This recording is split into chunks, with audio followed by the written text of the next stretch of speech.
Salam. Bugünkü dərsimiz samit səslər olacaq. Əlifbamızda 34 səs, 32 hərf mövcuddur. 34 səsdən 25-i samit səslərdən ibarətdir. Samit səslər iki qrupa ayrılır. Çar samitlər, zincirtili samitlər. Dilimizdə 11 çar, 14 zincirtili samit səsimiz var. Bəs bu samit səsləri necə yadımızda saxlamalıyıq? Bununla bağlı ayrı bir paylaşım edəcəm. Dediyimiz kimi dilimizdə 11 çar, 14 zincirtili samitimiz mövcuddur. Bəs mən keçən dərsimizdə vurğulamışdım ki, necə olur ki, bizim əlifbamızda 34 səs, 32 hərf olur. Bu iki fərq nədən irəli gəlir? Bugün bunu izah edəcəm. Elə bu iki fərq samit səslərdə yaranır. Dediyimiz kimi 25 samit səsimiz, 23 samit hərfimiz mövcuddur. Bu iki fərq nədən yaranır?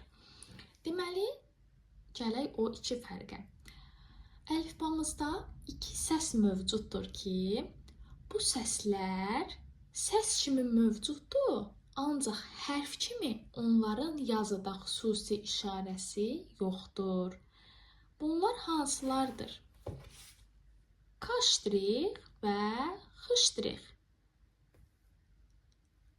K-ştrix nədir? X-ştrix nədir? İndi bunu öyrənəcəyik sizlə. Baxın. Ümumiyyətlə yazıda hərfi işarənin olmamağı nə deməkdir? Məsələn, biz deyirik A. Bu A səsidir.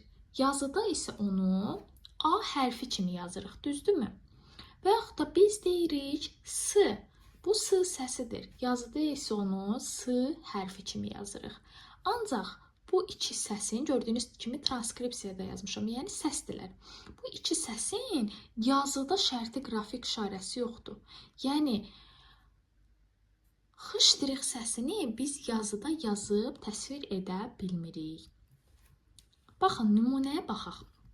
Bəs bu səslər nəyi ifadə edir?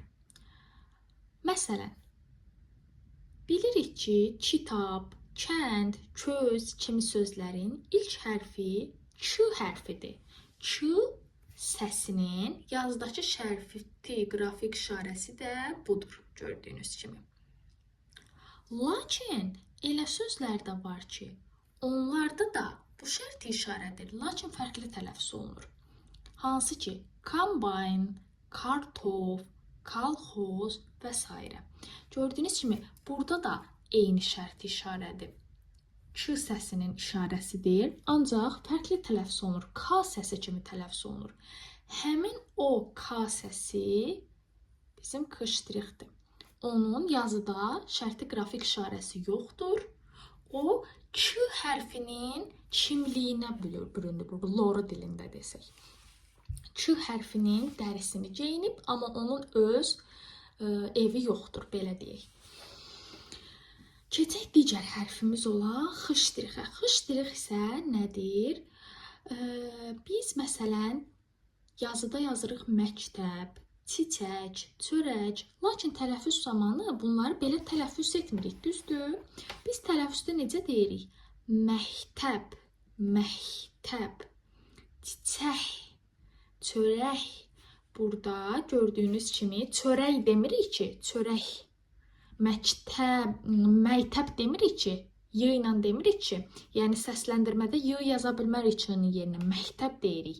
Yəni, X-ştrixin səslənməsi Y,